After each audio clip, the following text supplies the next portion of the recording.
Hello అండి, నమస్తే. Welcome back to family bytes.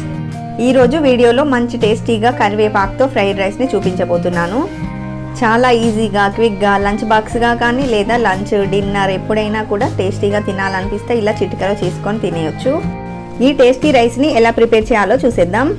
ఒక ప్యాన్లోకి 1 టేబుల్ స్పూన్ ఆయిల్ని వేసుకొని ఇందులోకి 1/2 టీ స్పూన్ జీలకర్ర, 1 టీ స్పూన్ శనగపప్పుని, 1 టీ స్పూన్ మినప్పప్పు, 1/2 టీ స్పూన్ మిరియాలు వేసుకోండి. 1 టీ స్పూన్ దాకా ధనియాలు, కారానికి తగ్గట్టుగా ఎండుమిర్చిని వేసుకోండి.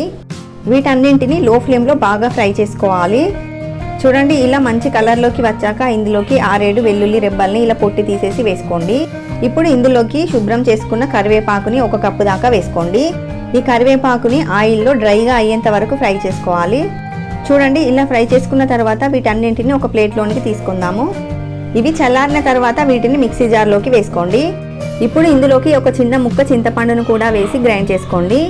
మీరు మెత్తగా అయినా గ్రైండ్ చేసుకోవచ్చు, లేదా ఇలా కొంచెం బరకగా అయినా కూడా గ్రైండ్ చేసుకోవచ్చు. ఈ కరివేపాకు పొడిని మనం స్టోర్ చేసుకొని కూడా మనకు కావాల్సినప్పుడు వాడుకోవచ్చు. బ్రేక్ఫాస్ట్లోకైనా ఇలా కరివేపాకు రైస్లోకైనా కూడా తిరిగి వాడుకోవచ్చు.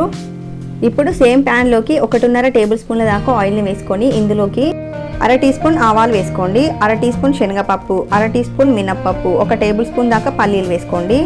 అలాగే 1 టేబుల్ స్పూన్ జీడిపప్పును కూడా వేసుకొని ఫ్రై చేసుకుందాము. ఇలా ఫ్రై చేసుకున్న తర్వాత ఇందులోకి 1 రెమ్మ కరివేపాకును వేసుకోండి. అలాగే 1/2 టీ స్పూన్ ఇంగువ వేసుకోండి. టేస్ట్ అనేది బాగుంటుంది. వీటన్నింటిని ఒకసారి బాగా కలుపుకొని ఇప్పుడు ఇందులోకి ఉడికించుకున్న అన్నాన్ని 2 కప్పుల దాకా వేసుకోండి. అలాగే మనం గ్రైండ్ చేసుకున్న కరివేపాకు పొడిని, రుచికి సరిపడా ఉప్పును వేసుకొని ఇదంతా కలిసేలాగా బాగా కలుపుకోవాలి. చూడండి, ఇలా అంతా కలిసేలాగా కలుపుకొని సర్వ్ చేసుకుంటే ఎంతో టేస్టీగా ఉండే కరివేపాకు రైస్ అయితే రెడీ అయిపోతుంది.